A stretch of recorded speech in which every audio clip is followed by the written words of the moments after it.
Cloud.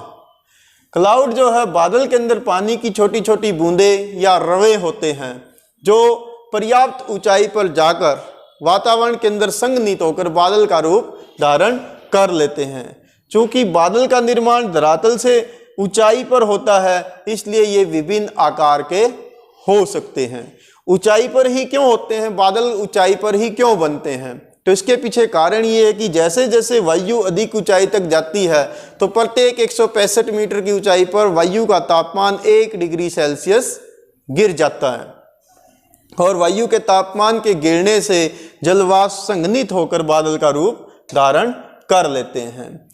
ऊंचाई, विस्तार, घनत्व और पारदर्शिता अपारदर्शिता के आधार पर हम बादलों को 4 भागों में वर्गीकृत कर सकते हैं।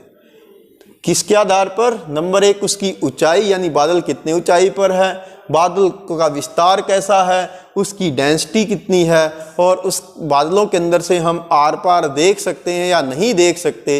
इस आधार पर बादल 4 प्रकार के हैं। पहला है पक्षाभ मेघ, सीरस क्लाउड, ये सबसे ऊंचाई वाले बादल होते हैं। दूसरे होते हैं कपासी मेघ, क्यूमुलस क्लाउड, जैसे कपास होती है ऐसे ही आसमान में बड़े भारी विस्तार वाले, ऊंचे विस्तार वाले बादल, सफ़ेद बादल नजर आते हैं जिसे कपासी मेघ कहते हैं। तीसरे होते हैं सत्री मेघ, स्ट्रेटस क्लाउड, ये कम ऊंचाई वाले बादल होते हैं। और लास्ट वन है वर्षा सत्री मेघ, निम्बोस्ट्रेटस क्लाउड, यह जो सबसे अधिक बारिश करने वाले बादल होते हैं उन्हें वर्षा सत्री मेघ कहा जाता है। अब सबसे पहला है पक्षाभ मेघ, सीरस क्लाउड।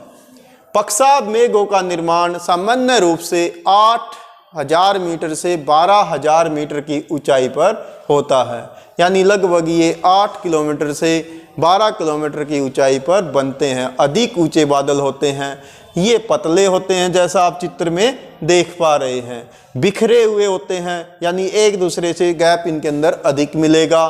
पारदर्शी होते हैं क्योंकि बिखरे हैं तो इनके अंदर से आसमान नजर आता है और ये पंखों के समान होते हैं, जैसे पक्षियों के पंख होते हैं ऐसे बिखरे हुए नजर आते हैं और ये हमेशा सफ़ेद रंग के होते हैं।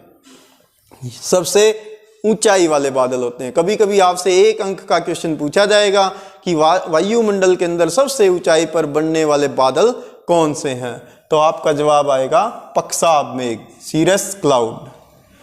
सेकंड वन है कपासी मेघ, क्यूमुलस क्लाउड्स। कपासी मेघ जो है वो कपास की तरह या रुई की तरह होते हैं, गोभी का फूल की तरह भी आप इनको कह सकते हैं, जो सामान्यतः 4 किलोमीटर से 7 किलोमीटर की ऊंचाई पर बनते हैं, यानी ये मध्यम ऊंचाई वाले बादल होते हैं। ये छितरे होते हैं, इधर उधर बिखरे हुए ये सामान्य रूप से देखे जाते हैं। इनका जो आधार होता है वो चपटा होता है, यानी इनका आधार हमें समतल नजर आएगा और ऊपर से ये गोभी के फूल की तरह से नजर आएंगे। इन्हें गुंबद नुमा शीर्ष वाले बादल भी कहा जाता है। कभी कभी इनसे संवहनीय बारिश होती है। नेक्स्ट आता है सत्री मेघ, स्ट्रेटस क्लाउड। ये परतदार बादल होते हैं, यानी एक लाइन पे लाइन आपको नजर आएगी और ये आसमान के बहुत बड़े भाग को कवर कर लेते हैं, ढक लेते हैं। ये बादल सामान्यतः या तो ऊष्मा के ह्रास या अलग अलग तापमानों पर हवा के आपस में मिश्रित हो जाने से बनते हैं। ये कम ऊंचाई वाले बादल होते हैं। नेक्स्ट वन आता है वर्षा सत्री मेघ, निम्बोस्ट्रेटस क्लाउड। वर्षा मेघ काले रंग के होते हैं या इनका रंग गहरा स्लेटी होता है, जैसा कि आप चित्र में देख पा रहे हैं। ये मध्यम सतह पर या पृथ्वी की सतह के ज़्यादा नज़दीक होते हैं। ये सूर्य की किरणों को अपने अंदर से पार नहीं होने देते, यानी ये बादल अपारदर्शी होते हैं। कभी कभी बादल इतनी कम ऊंचाई पर होते हैं कि ये सतह को छूते हुए प्रतीत होते हैं। इन जल मेघों से मोटे जलवाष्प की आकृति विहीन संहितियाँ बनती हैं और ये बहुत अधिक बारिश करते हैं, यानी जैसे मानसून के बादल होते हैं वो इसी प्रकार के वर्षा सत्री मेघ से बारिश होती है। नेक्स्ट आता है कि बादलों कि ये चारों रूप जो पक्षाब मेघ है, इसके अलावा कपासी मेघ है, सत्री मेघ है और वर्षा सत्री मेघ है, इन चारों को मिलाकर ऊंचाई के आधार पर हम 3 भागों में बांट सकते हैं। जैसे ऊंचे मेघ, मध्यम ऊंचाई वाले मेघ और कम ऊंचाई वाले मेघ। सबसे अधिक ऊंचाई पर पक्षाब मेघ होते हैं, जिनको हम आगे 2-3 कैटेगरी में बांट सकते हैं, पक्षाब, पक्षाब सत्री और पक्षाब कपासी।